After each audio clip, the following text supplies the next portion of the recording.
On the evening of March 27, 2013, a 45-year-old doctor named Marcelo Gurruchaga dug through a supply cabinet, he grabbed an IV needle, anesthetic drugs, and a scalpel, and then he walked to the operating room in the back of the clinic, where his patient was already lying on the table.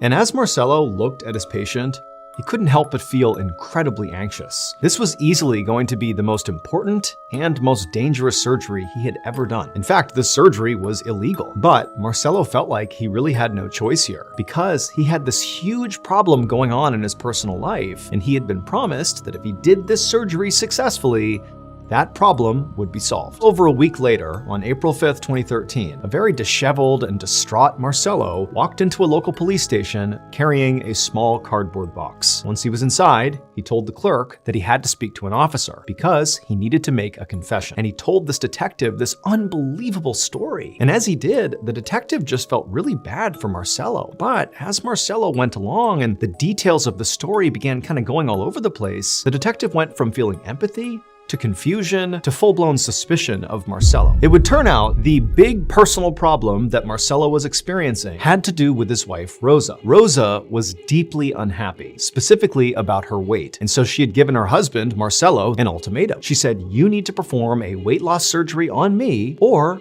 I'm going to take my own life." And so ultimately, Marcelo agrees to do this illegal operation. But this operation was illegal not because Marcelo was not like a weight loss doctor. No, it was illegal because Marcelo was an animal doctor. And so Marcelo really had no idea how to perform this weight loss surgery. And so as soon as he made that first incision on his wife, the surgery went completely sideways and Rosa died on the operating table. And when that happened, Marcelo panicked and immediately dismembered his wife's body and cremated her in an attempt to cover up what he had just done. However, over the next week, Marcelo felt so guilty about what he did that he ultimately went to the police and he confessed. However, at first, during this confession, Marcelo told the detective that his wife had died because she had taken her own life. And when the detective began asking probing questions about how she died exactly and when this happened, he began getting answers that didn't really make any sense. And so he asked Marcelo to show him what's inside of that box he's carrying. So Marcelo opened it up, revealing Rosa's ashes. Ultimately, Marcelo would be charged with his wife's murder, but he would spend 4 years in prison awaiting trial.